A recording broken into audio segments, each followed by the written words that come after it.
Nice to see you guys again. This is Bolterness, aka Jmike at Hard-Headed Gaming, teaming up with Troy again to bring you another theory video on what's going to be happening in Arc V. I'm really looking forward to catching up to date with you guys.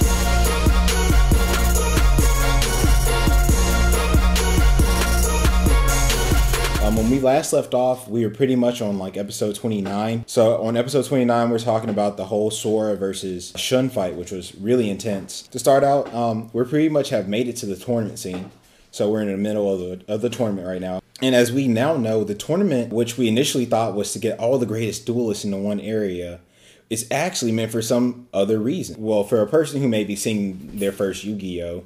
And deciding to get back into the series maybe after seeing the first one, you know, this would be new, but as a person who's been watching all the Yu-Gi-Ohs, we should have seen this coming, and I hope you guys saw this coming, that there's another reason behind the tournament. This tournament that was initially supposed to be this very open, enjoyable tournament soon turns into a stadium of captivity. The people in the stadium can't escape the stadium because they will see the real issues, the real people around them, the obelisk force that will come and attack. But Akaba Reggie really doesn't want everyone to see what's laying outside the city. So that's very interesting. So ultimately, now we know that the purpose of this tournament was to determine who would be the new Lancers. And speaking about Lancers, can I just say the Lancers that he initially had were so bad. Garbage. Those people were like toilet. Did you see? Look at what monsters they were playing. And like, honestly, this is 2015 and you played perfectly great Moth. Like, okay, that's the card you bet your life on. That's the card you bet your soul on. Good for you. It wouldn't have been me. Some really conflicting things. Yuto just got absorbed. Like, he's been absorbed. They create this new card. You know what I mean? This is a Pendulum Exceeds card. I like the idea behind it. They made it to where it wouldn't be a splashable card. You actually have to make a deck that would support that card. Once we get past all of the issues that's troubling with the fusion in between Yuto and Yuya, there's really this issue of just his conflict, his inner turmoil, which is between him and his ideas of wants to make everyone smile, and the reality and the disparity that the other dimensions are going through in this like constant war. It brings me to what will be the bulk of our conversation. And that's going to be the purpose of the war, and ultimately what we're trying to drive to is to figure out Akaba Leo's purpose.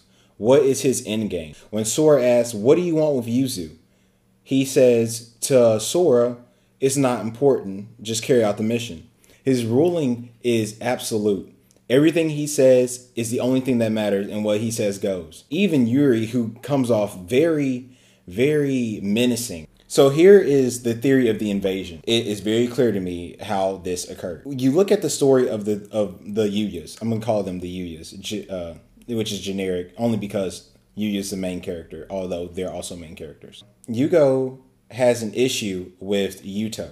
Yugo accuses him of taking Rin. He says in the episode after the battle with Sora, he says, I keep telling you, my name is Yugo. You keep saying fusion this, fusion that. You're the one who stole from me.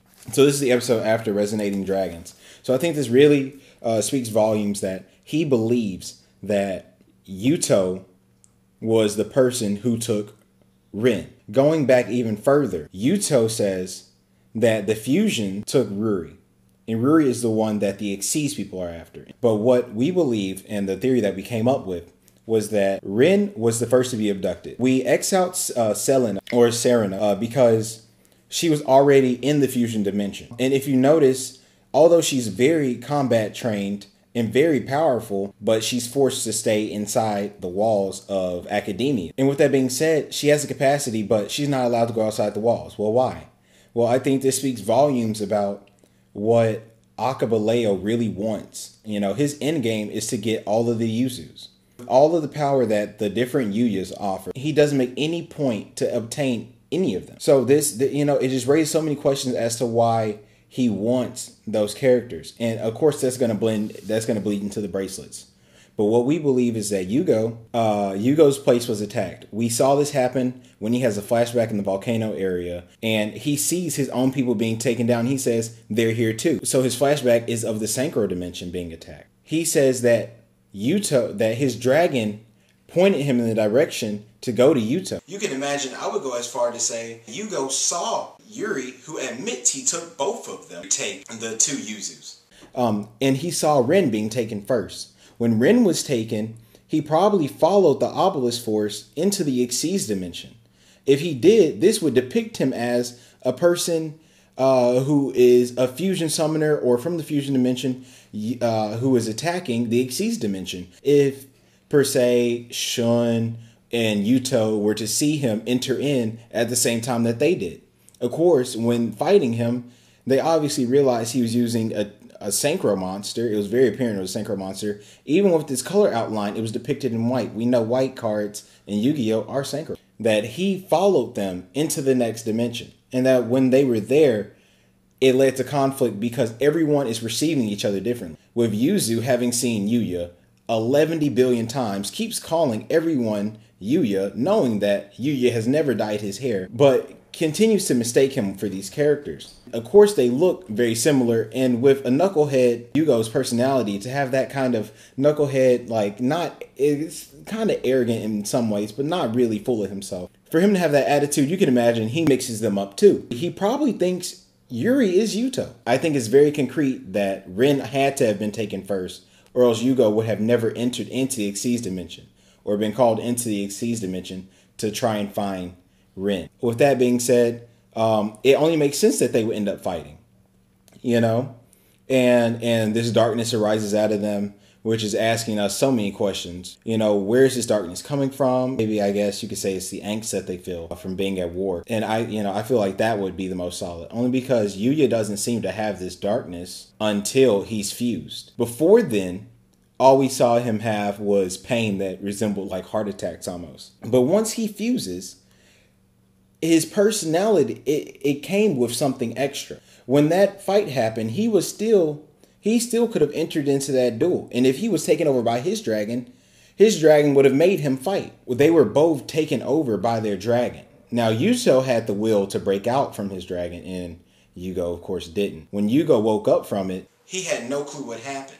Yuya later shows his symptom when he uses Dark Xyz Rebellion Dragon for the first time. Why are their dragons so tainted in regards to Odd Eyes, who doesn't seem to have the same issue? You know, we have Sora, who is just going off the deep end. In many animes, characters like Sora die real soon. Like, this is right around the time where your friends are trying to save you from yourself, and you won't listen, and you die.